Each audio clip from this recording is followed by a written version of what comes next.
Little मंचकिन्स, कैसे हैं आप सभी? Welcome back to the new class and in this class we are learning eco world for class 3rd by Eduraise India and by Amit publishing house. तो आज हम start करेंगे एक नया chapter number 15 and the name of our chapter is our houses and this is unit 5 and the name of our unit is shelter and clothing. और इसके अंदर हमारा चैप्टर नंबर 15 है आवर हाउसेज। तो चलिए स्टार्ट करते हैं chapter. Long ago the early man lived on trees and caves like animals। बहुत समय पहले जो पहले व्यक्ति होते थे वो कहाँ रहते थे? एनिमल्स की तरह केव्स में रहते थे या फिर पेड़ों पर रहते थे। As the time passed they learned to make house। जैसे जैसे समय बीता उन्होंने घर बनाना सीखा। They began to live in these shelters and it became their need। फिर वो इन शेल्टर्स में रहने लगे और शेल्टर्स में रहना उनकी ज़रूरत बन गई। In fact, a house gives us shelter। एक घर हमें शेल्टर देता है। We feel safe and comfortable। हम सेफ और कंफर्टेबल फील करते हैं। A house protects us from heat, cold and rain। House also protects us from wild animals and thieves also। Different people live in different types of houses। अलग अलग लोग अलग अलग घरों में रहते हैं। Some live in big houses while some have a small house to live। कुछ लोगों के पास बहुत बड़ा घर है रहने के लिए और कुछ लोगों के पास बहुत ही छोटा घर है। So types of houses we will talk now।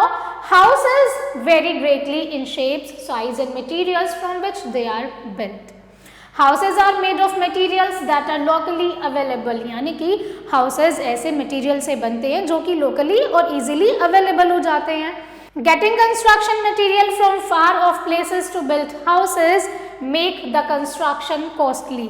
लेकिन वहीं पर दूर जगहों से कंस्ट्रक्शन का मटेरियल लेकर आना इसे बहुत ही ज़्यादा कॉस्टली बना देता है। Designs of houses are chosen according to the weather and preference of the owner। वहीं पर घर का जो डिज़ाइन है वो ओनर चुनता है कि उसे कैसा घर बनवाना है। Houses are of many types। घर बहुत सारे तरीके के होते हैं। First is पक्का houses। So some houses are made of bricks and cement। Then they are called पक्का houses। उन्हें हम पक्का घर कहते हैं जो ईंटों और सीमेंट से बना हुआ होता है।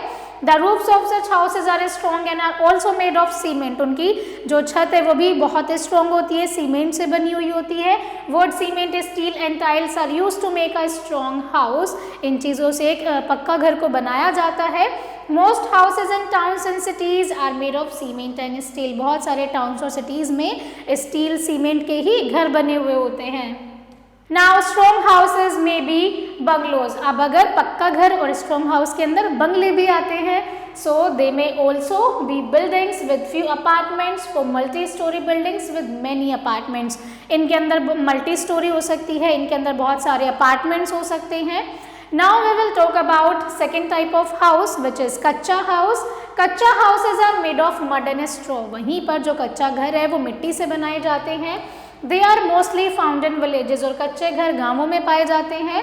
They are not very strong। वो इतने ज़्यादा स्ट्रॉन्ग नहीं होते हैं। They are made of straw and leaves of palm trees। वहीं पर वो जो घर होते हैं वो लकड़ियों और palm trees से बनाए जाते हैं। Do you know people who design houses and buildings are called architects। जो लोग buildings और घर बनाते हैं उन्हें हम architecture कहते हैं। Those who specialize in how the house look from inside are called interior decorators। और जो ये डिसाइड करते हैं कि अंदर से आपका घर कैसा दिखेगा, जो आपके घर को डेकोरेट करते हैं उसे हम इंटीरियर डेकोरेटर्स कहते हैं। Now roofs of the houses। अब हम बात करेंगे घर की छतों की। So houses in hot places have flat roofs। यानी कि जो बहुत ही गर्म प्लेस होता है वहाँ पर फ्लैट रूफ्स होती हैं। People can sleep on the roof in the summer। इसीलिए गर्मियों में लोग अपनी छतों पर सो सकते हैं। A flat roof can also be used for storing things। अगर आपके पास एक फ्लैट छत है तब आप उस पर कोई भी सामान रख सकते हैं। In places which have heavy rain and snow. लेकिन ऐसे घर जहाँ पर बहुत ज़्यादा बारिश होती है या फिर स्नो होती है। Houses have sloping roofs. उन घरों की जो छत है वो स्लोपिंग होती हैं। So rain water and snow slide off easily from a sloping roof. वहीं पर उन स्लोप से जो भी रेन वाटर है, जो स्नो है, ईजिली वो फिसल जाती है। Now we will talk inside a house. घर के अंदर क्या क्या होता है। A home has many rooms. घर के अंदर बहुत सारे रूम्स होते हैं। Each room has different things and uses. हर एक रूम में अलग अलग चीज़ होती है, उनका अलग अलग इस्तेमाल होता है। The pictures given below show the various rooms of a home. यहीं पर एक पिक्चर दिखाई गई है जिसमें बहुत सारे कमरे हैं और उनमें अलग अलग चीज़ें हैं। जैसे यहाँ पर एक बच्ची का रूम है, यहाँ पर किचन है, यहाँ पर एक अनदर रूम है, यहाँ पर वॉशरूम है, यहाँ पर बेडरूम है, यहाँ पर डाइनिंग एरिया है, यहाँ पर वापस किचन है और यहाँ पर एक लॉबी एरिया है। तो हमारे एक घर में बहुत सारे रूम्स होते हैं। Now we will talk about special houses. अब स्पेशल घर कैसे होते हैं आइए जानते हैं। This is a house on stilts. Such houses are made in place such as Assam where it rains a lot. आप यहाँ पर देख सकते हैं जो स्टिल्ट्स पर घर बनाए जाते हैं वो कैसे दिखते हैं और इन्हें स्पेशली असम जैसी जगहों पर बनाया जाता है जब बहुत ज़्यादा बारिश होती है। Now, stilts keep the house 10 to 12 feet above the ground so that the flood water cannot enter it. और इन्हें 10 से 12 फीट की ऊंचाई पर बनाया जाता है so that जो बाढ़ का पानी है वो इन तक ना पहुंचे। A ladder is kept to climb up into the house. वहीं पर एक लैडर भी रखी होती है, ये आप देख सकते हैं एक सीढ़ी है इस घर पर चढ़ने के लिए। It is removed at night so that no unwanted people or animals can enter the house. वहीं पर रात में ये जो लैडर है इसे हटा दिया जाता है so that कोई भी अनवांटेड व्यक्ति या फिर एनिमल्स इस घर पर ना आ पाए। So tents are houses made of canvas cloth. वहीं पर जो टेंट होते हैं उन्हें कैनवास क्लोथ्स की हेल्प से बनाया जाता है। These houses are easy to put up any place and can easily be dismantled. यानी कि अब इन्हें कहीं पर भी आप बना सकते हैं और कहीं पर भी इन्हें आप पोर्ट कर सकते हैं। They are used by people while camping. इन्हें यूज किया जाता है जब लोग कैंपिंग करते हैं। This is a house on wheels. ये एक व्हील्स पर घर होता है। We call it a caravan. इसे हम क्या बोलते हैं कैरावन बोलते हैं। It can easily be moved from one place to another. ये एक प्लेस से दूसरे प्लेस तक easily जा सकता है। People who need to move from one place to another frequently live in such movable houses. अब जिन्हें जल्दी जल्दी ये बार बार कहीं पर जाना होता है तो वो इन्हें ही यूज करते हैं। यहाँ पर आप देख सकते हैं पिक्चर भी दिखाई गई है इसकी। So this is a house with a sloping roof. अब ये घर है जिसकी जो छत है वो स्लोपिंग है, आप देख सकते हैं ये ऐसे स्लोप होता है। Now such houses are built in areas where it is snow or rains a lot. ऐसे घर कहाँ बनाए जाते हैं बर्फीले और बहुत ज़्यादा बारिश वाले एरियो में। The sloping roof help the snow or rain to slide down. अब easily बारिश का पानी और बर्फ इनसे स्लाइड कर जाती है। The thin layer of snow that gets deposited on the roof helps to keep the house warm. These houses are made of wood or stone. और वहीं पर ये जो घर होते हैं वो लकड़ी या फिर पत्थरों से बने हुए होते हैं। So this is a house made up of ice. ये एक आइस से बना हुआ घर है, इसे हम इग्लू कहते हैं। Inuit earlier Eskimos built such houses. The entrance of an igloo is made very small to ensure that not much of the inside heat is lost to the surroundings. Now we have another house. This is a mud house. ये मिट्टी से बना हुआ एक घर है। Wall of such houses are very thick. इनकी जो दीवारें हैं वो बहुत ही ज़्यादा thick होती हैं। These houses are built in areas where it is very hot.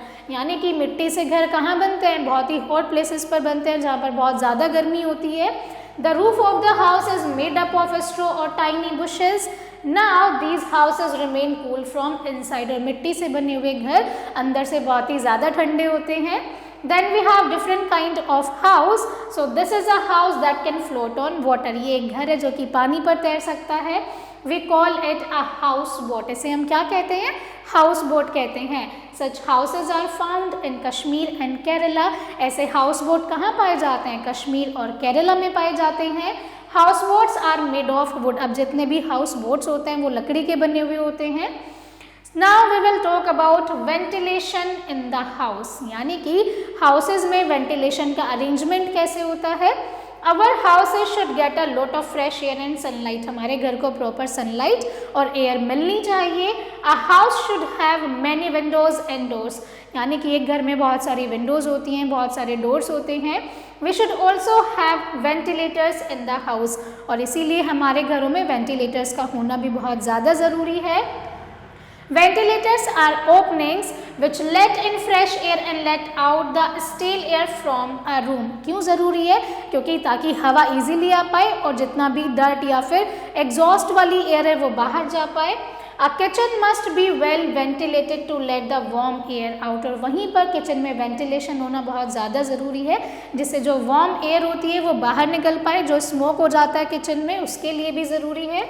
Now we will talk about a clean house. एक क्लीन हाउस के बारे में बात करेंगे।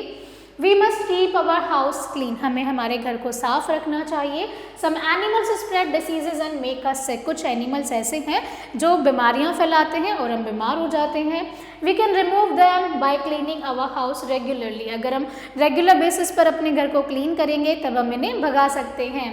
हमारे घर में क्या क्या होता है, हम कॉकरोच देखते हैं, रैट देखते हैं, लिजर्ड होती है, फ्लाई, मॉस्किटो एंड टर्माइट, बहुत सारे इंसेक्ट्स और एनिमल्स होते हैं। Now animals that spread diseases, ये दिखाए गए हैं कौन कौन से एनिमल्स हैं जो डिसीज को फैलाते हैं। नाउ क्लीनिंग द हाउस, घर को आप कैसे क्लीन कर सकते हैं। We must keep our house clean. Some animals like mosquitoes, rats, house flies spread diseases and make us sick, ये कुछ ऐसे इंसेक्ट्स और एनिमल्स हैं जो बीमारियां फैलाते हैं और हम बीमार पड़ जाते हैं। We can remove them by cleaning our house regularly, अगर हम रेगुलर बेस पर घर को क्लीन करेंगे तब इन बीमारियों को हम दूर कर सकते हैं। The doors and Windows should have curtains, अगर कोई भी विंडो है, डोर है, उन पर पर्दे होने चाहिए। Curtains protect us from dust in the houses, जो कर्टेन्स हैं वो क्या करते हैं, डस्ट को अंदर आने से रोकते हैं। They must be washed regularly, और उन्हें आप रेगुलर बेस पर वॉश करना चाहिए। Wash basins, toilets and bathroom must be washed and clean daily, इन्हें आपको डेली क्लीन करना चाहिए। They must be kept dry. We must move webs at regular intervals. We must do dusting of our furniture. Furniture की भी dusting करनी चाहिए। The floor should be swept and mopped every day. हर रोज पोछा लगाना चाहिए। Pet corners should be cleaned every day. जितने भी पेट corners हैं आपके घर में उन्हें आपको क्लीन करना चाहिए। Pet animals should be bathed and checked for ticks. Now there should be a dustbin for throwing away rubbish. कूड़े करकट के लिए आपके घर में एक डस्टबिन भी होना चाहिए। The dustbin should be kept covered and cleaned daily. Dustbin cover होना चाहिए और आपको उसे डेली क्लीन करना चाहिए। The kitchen should be kept clean and free from insects. Now we will come to the exercise part. So a kitchen is a place where we take bath, cook or sleep. Obviously बात है कि kitchen में हम खाना बनाते हैं। The insect that can make us sick is goat, cow and mosquito. It is mosquito. We remove it from every corner of our room, that is cobwebs, paint or dustbin. It is very obvious, it is cobwebs. A good house should have many doors and windows, a new and expensive furniture, all types of wild animals, यानी कि एक घर में बहुत सारे खिड़की और दरवाजे होने चाहिए। Then we have circle the odd one out, which is very easy. Then we have name the followings. A house made of canvas fabric. जो कैनवास से बनाते हैं उसे हम क्या कहते हैं, टेंट कहते हैं। A house made on boat, that is called boat house. उसे हम boat house बोलते हैं। Then we have a house made of ice blocks. उसे हम igloo बोलते हैं। Then we have a house moving on wheels. उसे हम क्या बोलते हैं, ये आप करेंगे। Then we have question number 4, fill in the blanks. Now coming to the next one, which is true false. So पक्का houses are made of bricks and cement. It is true, पक्का घर सीमेंट और BRICS से बना हुआ होता है।